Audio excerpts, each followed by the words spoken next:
Friends, welcome to today's class.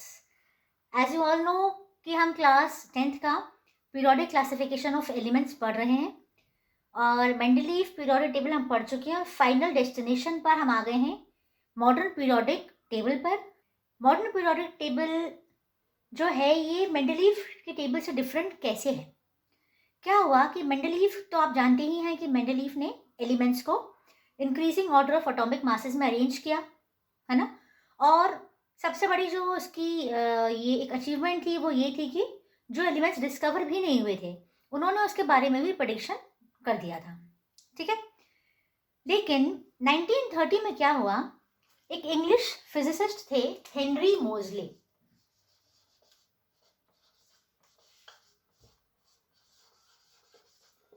Nineteen 1930 में ये x race पर, एलिमेंट्स की एक्स रेस पर की स्टडी कर रहे थे। बहुत सारे एक्सपेरिमेंट्स करे इन्होंने और एक्सपेरिमेंट्स के बाद इन्होंने ये देखा कि उन दिनों मेंडलीव ने जैसा कि कहा था अपने पीरियोडिक लॉ में कि किसी भी एलिमेंट की जो भी प्रॉपर्टीज़ हैं वो एटॉमिक मास पर डिपेंड करती हैं। तो उस हिसाब से किसी भी एलिमेंट की जो एक्स रेज हैं ये भी डिपेंड करनी चाहिए थी एटॉमिक मासेस पर। लेकिन उन्होंने एक्सपेरिमेंट से कंक्लूड किया कि एक्स रेज की जो प्रॉपर्टीज़ हैं वो बेसिकली डिपेंड कर रही थी एटॉमिक नंबर के ऊपर, ठीक है। तो जब उन्होंने ये देखा फिर उन्होंने ये भी ऑब्जर्व किया कि एटॉमिक मास की बजाय एटॉमिक नंबर ज़्यादा एक फंडामेंटल प्रॉपर्टी है।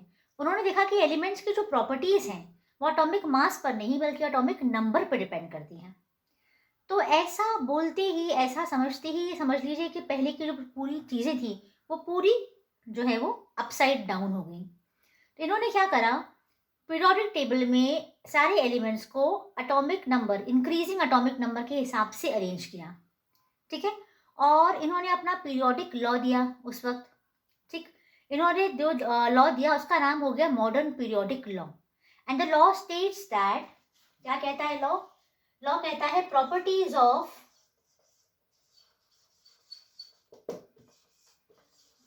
Of elements are periodic function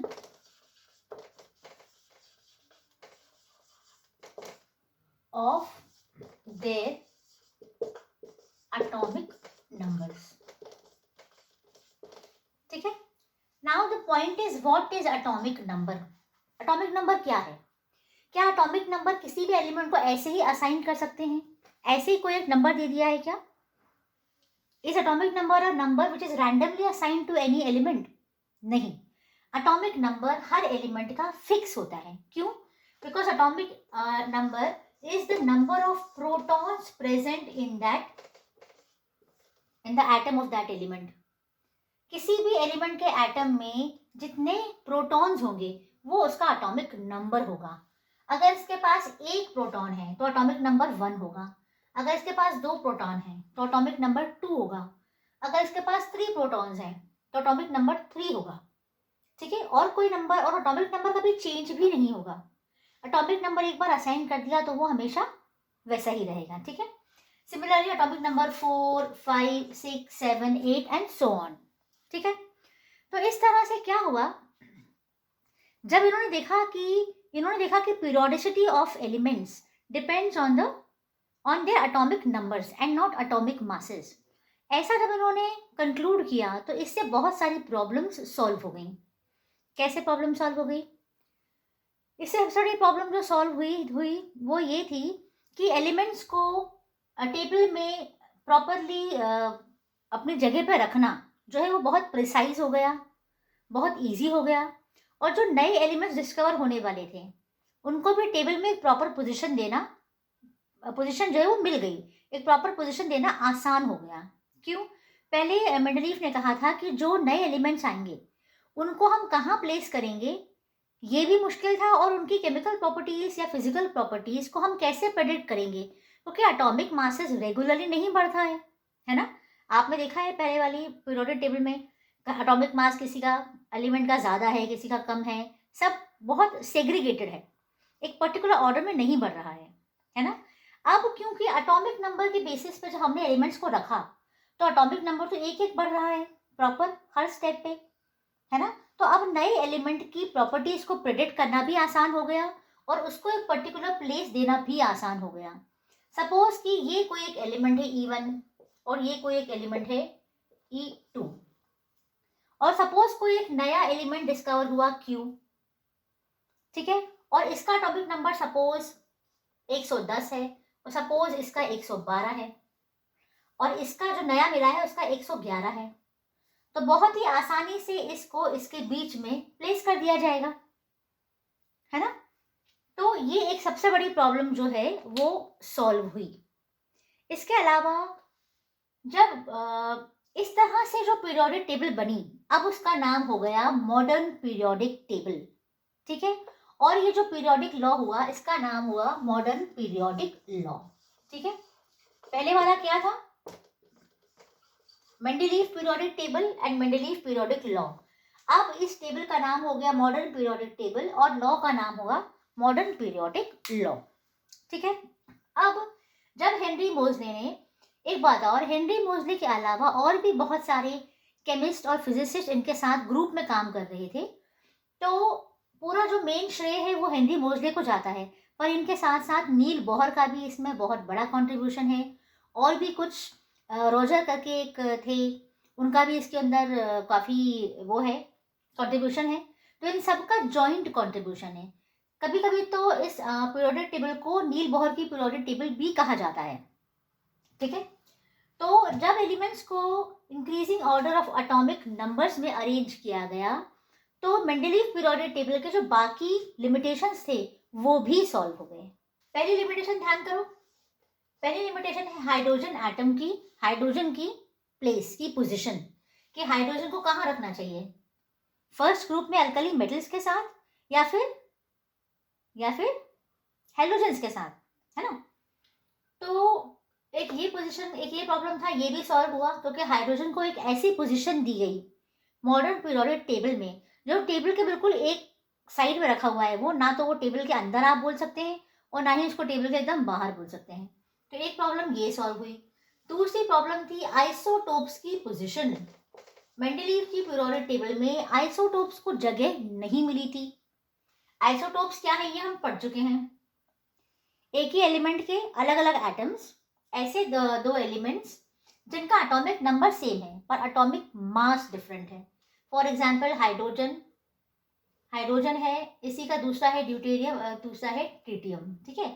atomic, तीनों का एटॉमिक नंबर 1 है, मास इसका 1 है, ड्यूटेरियम का 2 है और ट्रिटियम का 3 है, ठीक है। पहले एटॉमिक मास के हिसाब से अरेंज किया था इसलिए प्रॉब्लम आई, लेकिन क्योंकि अब एटॉमिक नंबर के हिसाब से अरेंज किया तो प्रॉब्लम सॉल्व हो गई ऑटोमेटिकली। क्यों? क्योंकि कितने भी आइसोटोप्स हों उनका एटॉमिक नंबर तो 1 ही है, ठीक है। तो सारे जो आइसोटोप्स हैं वो एक ही जगह पे रखा जाएंगे। एक और एग्जांपल है और वो है क्लोरीन का। क्लोरीन 2 होते हैं, 35 और 37, 17 इनका एटॉमिक नंबर है। तो क्लोरीन को भी दोनों आइसोटोप्स को एक ही जगह पर रख दिया जाएगा, है ना। तो ये तो बहुत ऑटोमेटिकली ये प्रॉब्लम सॉल्व हुई, ठीक है। तीसरी प्रॉब्लम वही थी जो हमने अभी अभी डिस्कस की, कि नए जो एलिमेंट्स डिस्कवर होंगे उनको कहाँ रखा जाएगा और उनकी प्रॉपर्टीज को कैसे प्रेडिक्ट करेंगे। ये प्रॉब्लम भी बहुत आसानी से सॉल्व हो गई, है ना। चलिए आगे हम डिटेल में देखते हैं मॉडर्न पीरियोडिक टेबल कैसी है। ये जो आपके स्क्रीन पे है ये है modern periodic table of elements, ठीक है। मॉडर्न टेबल जिसे हम आज के डेट में फॉलो करते हैं। एज इट इज विजिबल दिख भी रहा है और आप लोग जानते भी हैं कि इसमें क्या है। इसमें 18 वर्टिकल कॉलम्स हैं जिन्हें क्या कहते हैं, ग्रुप्स। 18 वर्टिकल कॉलम्स जिन्हें ग्रुप्स कहते हैं, और इनमें 7 हॉरिजॉन्टल रोज हैं जिन्हें क्या कहते हैं, पीरियड्स कहते हैं, ठीक है। तो मॉडर्न पीरियोडिक टेबल में 18 ग्रुप्स हैं और 7 पीरियड्स हैं, ठीक है। अब यहाँ आप देख सकते हैं इस टेबल को हम रीड कैसे करेंगे, इसके लिए ऊपर ये एग्जाम्पल आपको दिया है, ये देखिए। हर एक छोटा सा जो ब्लॉक है इसमें क्या क्या दिया हुआ है। ऊपर है सिंबल, एक कैपिटल लेटर में जो है वो सिंबल है, इसके नीचे एक होल नंबर है, ये एटॉमिक नंबर है। ऑलवेज रिमेंबर एटॉमिक नंबर हमेशा एक होल नंबर होता है और ये कभी भी डेसिमल्स में नहीं होता, फ्रैक्शन में नहीं होता, ठीक है। इसके नीचे जो आपको डेसिमल्स में नंबर दिख रहा है ये एटॉमिक वेट है और इसके नीचे इसका नाम है, ठीक है। फॉर एग्जाम्पल हम एक और एग्जाम्पल ले लेते हैं, जैसे ये है, सबसे ऊपर इसका सिंबल है Na, सोडियम, इसके नीचे है एटॉमिक नंबर 11, फिर है एटॉमिक वेट 22.99 और इसके नीचे इसका नाम है सोडियम। ठीक है, तो इस तरह से आप इसको रीड करेंगे। फिर ये आप देख रहे हैं कि पीरियोडिक टेबल जो है ये इसमें ग्रुप 1A, ये 1A है, ये 2A है, इसके बाद यहाँ पर आ जाता है ये 3rd A ग्रुप। ठीक है, जो 13th बेसिकली ग्रुप है उसको 3rd A कहते हैं, followed by 4A, followed by 5A, followed by 6, 7 and 8। ठीक है, इन सब में A क्यों लिखा है? यहाँ देखिए, यहाँ पे सब B लिखा हुआ है, ये देखिए 1B, 2B, दिख रहा है आपको? जितने भी A जो वाले जो एलिमेंट्स हैं ये बेसिकली मेन ग्रुप एलिमेंट्स हैं, इनको मेन ग्रुप एलिमेंट्स कहते हैं। ठीक है, ये सभी मेटल्स हैं, नॉन मेटल्स हैं और कुछ कुछ मेटलॉइड्स हैं। जितने भी बी वाले एलिमेंट्स हैं ये सारे ट्रांजिशन मेटल्स हैं। ठीक है, ट्रांजिशन मेटल्स को आप देखिए, ये ग्रुप 2A और 3A के बीच में रखा गया है। ठीक है, क्यों रखा गया है यहाँ पे बीच में? इनको इसलिए रखा गया है क्योंकि ये एक ट्रांजिशन शो करते हैं अपने सभी कैरेक्टरिस्टिक्स और प्रॉपर्टीज में। कैसा ट्रांजिशन? देखिए, ये जो 1A और 2A है इन्हें बोलते हैं एस ब्लॉक एलिमेंट्स, यानी जितने भी एलिमेंट्स 1A और 2A ग्रुप में हैं इन्हें क्या कहेंगे? इन्हें कहेंगे एस ब्लॉक एलिमेंट्स। जितने भी यहाँ राइट हैंड साइड पर हैं 3rd A से 8A तक, ये सब कहलाते हैं पी ब्लॉक एलिमेंट्स। ठीक है, जो ट्रांजिशन मेटल्स हैं ये आप बीच में देख रहे हैं जो ब्लू कलर में, ये हैं डी ब्लॉक एलिमेंट्स, और सबसे बाहर जो रखे हैं ये वाले, ये हैं एफ ब्लॉक एलिमेंट्स। क्यों इनका नाम ऐसा पड़ा है? क्योंकि इनका आखिरी वाला इलेक्ट्रॉन जिस सब शेल में जाता है उस ब्लॉक में इनको रखा गया है। ठीक है, इसका मतलब ये है कि एस ब्लॉक एलिमेंट का मतलब है कि इनका जो आखिरी इलेक्ट्रॉन है वो एस में सब शेल में जाता है। ठीक है, ये जो आपके पी ब्लॉक एलिमेंट्स हैं सारे, इनमें आखिरी इलेक्ट्रॉन पी सब शेल में जाता है। ये जो आपके ट्रांजिशन मेटल्स हैं जिन्हें हम डी ब्लॉक एलिमेंट्स कहते हैं, इनके अंदर आखिरी इलेक्ट्रॉन जो है वो डी सब शेल में जाता है, और ये जो बाहर रखे हैं अलग से एफ ब्लॉक एलिमेंट्स, इनमें आखिरी इलेक्ट्रॉन जो है वो एफ सब शेल में जाता है। ठीक है, ये जो पीरियोडिक टेबल है ये बहुत डिटेल में आप पढ़ेंगे क्लास 11th में, अभी आपको इतना डिटेल नहीं है।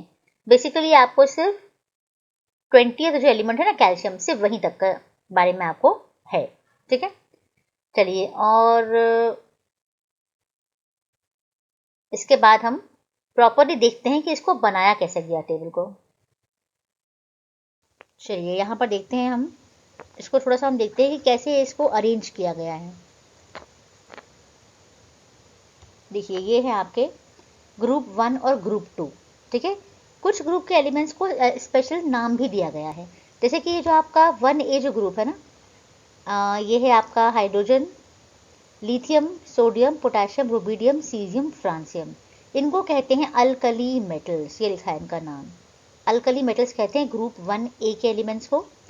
ग्रुप 2A के एलिमेंट्स को अल्कालाइन अर्थ मेटल्स कहते हैं। यहाँ कौन से हैं? ये beryllium, magnesium, calcium, strontium, barium, radium. ठीक, चलिए इसके बाद देखते हैं ये कौन से होगा? ये होगा एस ब्लॉक एलिमेंट्स। ये हैं आपके सारे पी ब्लॉक एलिमेंट्स। ठीक है, अभी जो पी ब्लॉक एलिमेंट्स हैं,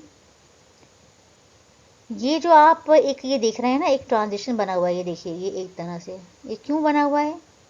क्योंकि इसके लेफ्ट में जितने भी ये मेटल्स हैं, ये वाले सारे, सॉरी, जितने भी ये एलिमेंट्स हैं ये बेसिकली मेटलॉइड्स हैं। क्या हैं? मेटलॉइड्स। मेटलॉइड्स क्या होते हैं? ऐसे एलिमेंट्स जो मेटल्स की भी प्रॉपर्टी शो करते हैं और नॉन मेटल्स की भी प्रॉपर्टी शो करते हैं, इनको मेटलॉइड्स कहते हैं। इसलिए ये स्पेशली आपको अलग से कलर में बताया गया है। ठीक है, ये जो एक वॉल बनाई है ना, इसके जो राइट में जितने भी हम एलिमेंट्स, ये सारे नॉन मेटल्स हैं। ठीक है, ये boron, carbon, nitrogen, oxygen, fluorine, नीचे के जितने भी एलिमेंट्स हैं ये सब क्या है? नॉन मेटल्स हैं। ये देखिए, ये जो 8th ग्रुप है, 8th ग्रुप के जो बेसिकली 8A जो ग्रुप है, इसके जो सारे एलिमेंट्स हैं इनको किस नाम से बुलाते हैं? इन्हें नोबल गैसेस कहते हैं, इनर्ट गैसेस भी कह सकते हैं। ठीक है, क्यों है नोबल गैसेस इनर्ट गैसेस? क्योंकि ये बहुत ही अनरिएक्टिव है, ये किसी के साथ रिएक्ट नहीं करते, कंपाउंड नहीं बनाते हैं, क्योंकि इनका जो आखिरी वाला शेल है ये कम्प्लीटली फिल्ड है, इलेक्ट्रॉन्स कम्प्लीटली फिल्ड हैं, तो इसलिए ना तो इलेक्ट्रॉन ले सकते हैं ना ही ये दे सकते हैं। तो इसलिए इनकी डिस्कवरी बहुत बाद में जाकर हुई, क्योंकि ये किसी से कंपाउंड्स नहीं बना रहे थे। At the same time atmosphere में इनका जो परसेंटेज है वो भी बहुत ही कम है, बिल्कुल नेग्लिजिबल है, ठीक है, इसीलिए इनको बहुत बाद में डिस्कवर किया गया। 7th ए जो ग्रुप है इनको हेलोजन्स कहते हैं, या हेलोजन फैमिली भी कहते हैं, ठीक है। हेलोजन्स यानी जैसे कि ये पहला है फ्लोरीन, फ्लोरीन पर है क्लोरीन, ब्रोमीन, आयोडीन एंड एस्टाटाइन, ठीक है। तो इन सबको क्या कहते हैं? हेलोजन्स। इसके अलावा ये आप जो 3rd ए ग्रुप देख रहे हो, ये इसकी शुरुआत बोरॉन से होती है ना, boron, aluminium, gallium, indium, thallium, तो इसको बोरॉन फैमिली भी कहते हैं, क्योंकि इसका पहला मेंबर बोरॉन है। इसी तरह से जो आपका 4A ग्रुप है, इसका पहला मेंबर कार्बन है, तो इसे कार्बन फैमिली भी कहते हैं। इसमें है carbon, silicon, germanium, tin, lead and flerovium. फिर 5th ए जो ग्रुप है, इसका पहला मेंबर है नाइट्रोजन, तो इसे नाइट्रोजन फैमिली भी कहते हैं इस ग्रुप को। नाइट्रोजन के बाद है फॉस्फोरस, आर्सेनिक, एंटिमनी, बिस्मथ। फिर है आपका नेक्स्ट ग्रुप 6th ग्रुप, इसको कहते हैं ऑक्सीजन फैमिली, क्योंकि इसका पहला मेंबर ऑक्सीजन है। इसके बाद है sulphur, selenium, tellurium, polonium and livermorium, ठीक, बाकी मैंने बता दिया आपको। इसके बाद अब ये क्या है? ये सारी पी ब्लॉक एलिमेंट्स है ना। एस और पी के बीच में कौन से हैं? डी ब्लॉक एलिमेंट्स, ये आ गए आपके, ये पूरे हैं डी ब्लॉक एलिमेंट्स, ठीक है। पहले बताया था मैंने ये ट्रांजिशन मेटल्स हैं। ट्रांजिशन मेटल्स की प्रॉपर्टी एस ब्लॉक और पी ब्लॉक के बीच में ट्रांजिशन शो करती हुई है, ट्रांजिशनल प्रॉपर्टीज़ हैं, इसीलिए इनको ट्रांजिशन मेटल्स कहते हैं। इनमें पार्टली फिल्ड डी सब शेल्स मिलती हैं देखने को, और ये जो हैं काफ़ी हार्ड और ब्रिटल हैं और बहुत ज़्यादा रिएक्टिव नहीं हैं, ठीक है। और इसमें आप देखिए ये पिंक कलर से एक एलिमेंट है लैंथेनम, और ये है एक्टिनम, ठीक है। इसको पिंक कलर से अलग से क्यों लिखा है? क्योंकि लैंथेनम के बाद 13 और ऐसे एलिमेंट्स हैं, टोटल 14 हैं, जिनकी सिमिलर टाइप की प्रॉपर्टीज़ हैं, ठीक है। और इनमें जो आखिरी एलिमेंट है, आखिरी जो इलेक्ट्रॉन है, वो एफ सब शेल में जाता है, ठीक है। तो लैंथेनम के बाद के जितने भी 13 एलिमेंट्स हैं, टोटल 14 एलिमेंट्स को लैंथेनाइड्स कहते हैं, इनको बाहर रखा गया है। और एक्टिनम जो है, इसके बाद के 13 एलिमेंट्स को, इन सबको एक्टिनाइड्स कहते हैं, ठीक है। लैंथेनाइड्स एंड एक्टिनाइड्स को आप देख रहे हैं टेबल के बाहर रखा गया है, इसीलिए इसको long form of periodic table कहते हैं। अगर इन एलिमेंट्स को इस टेबल के अंदर एडजस्ट करने की कोशिश की जाती है तो ये टेबल बहुत बल्कि और बहुत ही इरेगुलर सी हो जाती है, इसको स्टडी करने में काफ़ी प्रॉब्लम आती, इवन आप एक सिंगल पेज पर इसको ड्रॉ भी नहीं कर पाते, ठीक है। तो यही कुछ रीजंस हैं, बहुत बेसिक और जनरल से रीजंस हैं, इसीलिए इनको बाहर रख दिया गया है, ठीक है। और इन सबको एफ ब्लॉक एलिमेंट्स कहते हैं, क्योंकि ये जैसा कि मैंने बताया आखिरी इलेक्ट्रॉन जो है वो एफ सब शेल में जाता है, ठीक है। चलिए इसके बाद एक और चीज़ आपको बता देते हैं कि वैसे ज़रूरत तो नहीं है आपको, क्योंकि ये क्लास 11th में है, तो चलिए क्लास 11th में ही बताएंगे आपको। अभी तक के लिए तो इतना आपको बहुत मतलब क्या है, काफ़ी है। ये देखिए, हम आप जानते ही हैं कि जो इलेक्ट्रॉन्स हैं इस टेबल में कैसे अरेंज किए गए हैं, इंक्रीजिंग एटॉमिक नंबर के हिसाब से अरेंज किए गए हैं, ठीक है। चलिए हम देख लेते हैं कि कैसे ये टेबल जो मेंडलीव पीरियोडिक टेबल के लिमिटेशंस थे उन्हें कैसे ख़त्म कर देता है, ठीक है। पहला लिमिटेशन जो था मेंडलीव पीरियोडिक टेबल का, वो क्या था? पहला था कि यह हाइड्रोजन को प्रॉपर प्लेस नहीं दे पाया है, ठीक है। इसीलिए आप देखिए हाइड्रोजन को इस टेबल में एक अलग ही पोजीशन दी गई है, जिसको हम टेबल के बाहर भी मान सकते हैं, है ना। बेसिकली टेबल में जगह दी ही नहीं गई, क्योंकि हमने देखा था कि हाइड्रोजन को क्या प्रॉब्लम है, हाइड्रोजन की प्रॉपर्टीज़ 1A से भी मैच करती हैं और हेलोजन से भी मैच करती हैं, है ना। तो इसको यहाँ रख दिया गया है, ये एक प्रॉब्लम सॉल्व हो गई। दूसरी प्रॉब्लम थी, अगर आपको याद हो तो, दूसरी लिमिटेशन थी पोजीशन ऑफ आइसोटोप्स। आइसोटोप्स क्या हैं? ऐसे एलिमेंट्स का एक दूसरा ऐसा फॉर्म जिसमें ऐसे एलिमेंट्स जिनका एटॉमिक नंबर सेम है लेकिन एटॉमिक मास डिफरेंट है। अब क्योंकि पहले वाली पीरियोडिक टेबल में एटॉमिक मास के बेसिस पे एलिमेंट्स रखे थे, इसीलिए इनको अकोमोडेट करना पॉसिबल नहीं था। लेकिन क्योंकि यहाँ पर इनको कैसे अरेंज किया गया है, increasing order of atomic number के हिसाब से, तो ये जो प्रॉब्लम है ये ऑटोमेटिकली सॉल्व हो जाती है। ठीक है, अगर हाइड्रोजन है, हाइड्रोजन के मैंने बताया था कितने हैं आइसोटोप्स, टोटल 3 क्या कहते हैं, एक हाइड्रोजन होता है, दूसरा ड्यूटेरियम होता है और तीसरा ट्रीटियम होता है। टी से इसको डिनोट करते हैं, है ना। इसका एटॉमिक मास 2 है और इसका एटॉमिक मास 3 है। ठीक है, तो अब क्योंकि इनके एटॉमिक मास अलग अलग हैं, एटॉमिक नंबर सेम है, इसलिए इन तीनों को एक ही पोजीशन पे रखा जा सकता है विदाउट एनी प्रॉब्लम। ठीक है, इसी तरह से और भी जितने दूसरे हैं, जैसे कार्बन भी है, तो इन सबको एक ही प्लेस पर रखा जाता है और ये जो एक लिमिटेशन है मेंडलीव वाला, ये सॉल्व हो जाता है। ठीक है, और कौन सा लिमिटेशन है, इसके अलावा एक और लिमिटेशन था, और वो लिमिटेशन था कि क्या था, लिमिटेशन ये था कि जो भी नए एलिमेंट्स डिस्कवर होंगे, है ना, उनकी प्रॉपर्टीज़ को प्रेडिक्ट करना पॉसिबल नहीं था और उनकी जगह को प्रेडिक्ट करना पॉसिबल नहीं था। अब ये बहुत इजी हो गया है, क्योंकि एटॉमिक नंबर के हिसाब से इनको प्लेस करना है ना, तो कोई प्रॉब्लम ही नहीं है। एटॉमिक नंबर के हिसाब से प्लेस करना है तो इनको बहुत ही प्रिसाइसली और आराम से और एक्यूरेटली जो भी नए एलिमेंट्स डिस्कवर होंगे उनको प्लेस किया जा सकता है। ठीक है, क्योंकि ये हमें पहले से प्रेडिक्ट कर सकते हैं ना कि एटॉमिक नंबर क्या होगा, जबकि एटॉमिक मास को हम प्रेडिक्ट नहीं कर सकते थे, तो ये वाली प्रॉब्लम भी इस केस में सॉल्व हो जाती है। ठीक है, तो इस तरह से आप ये भी देखिए कि एटॉमिक नंबर इंक्रीजिंग कैसे रखा गया है। देखिए नंबर 1 यहाँ है, नंबर 2 यहाँ पे है। ठीक है, नंबर 3 यहाँ पे है एटॉमिक नंबर, फिर 4 यहाँ पे है, फिर ये है 5 6 7 8 9 10, फिर यहाँ पे है 11 12, फिर ये है 13 14 15 16 17 18, और फिर ये है 19 20। अब क्लास 10th में आपको 20 तक ही मालूम होना चाहिए। ठीक है, वैसे तो आजकल 1 से लेकर जितने भी ये एलिमेंट्स हैं इनको याद करने के लिए न्यूमोनिक्स का बहुत सिस्टम चल गया है, लेकिन जब हम छोटे थे तो हम इसको कुछ अलग ही तरीके से पढ़ते थे। तो मैं आप लोगों को बता देती हूँ, बहुत सिंपल तरीका है। 1 से लेकर 20 तक एलिमेंट्स को आप कैसे पढ़ सकते हैं, इसके लिए एक छोटा सा हमने वो बनाया था शॉर्ट फॉर्म, इसको हम कहते थे हा ही ली बे बा कनो फनी ना मग अल सी पस कल अर के का। ठीक है, मैं आपको बना के बताती हूँ, लिख के बताती हूँ। देखिए ये है आपके फर्स्ट 20 एलिमेंट्स, मैंने आपको बताया हा ही। ठीक है, ये है हा ही ली, Be is beryllium, B is boron, कनो फनी, कनो क यानी कार्बन, कनो में N is nitrogen, O is oxygen, फनी का एफ जो है ये फ्लोरीन है, और ये जो है ये नियॉन है। ठीक है, ये एन आई लिख दिया है मैंने गलती से, this is N E, neon, कनो फनी। ना मग अलसी पसकर, ना मग सोडियम मैग्नीशियम, अल यानी एल्यूमिनियम, अलसी सी यानी सिलिकॉन, पस्कल यानी P for phosphorus, S for sulphur, पस्कल सी एल फॉर क्लोरीन, अर्के का अर्गॉन, पोटेशियम एंड कैल्शियम। ठीक है, बहुत सिंपल है, फिर से बताती हूँ मैं। हा ही ली बे बा क नो फनी ना मग अल सी पस कल अर के का।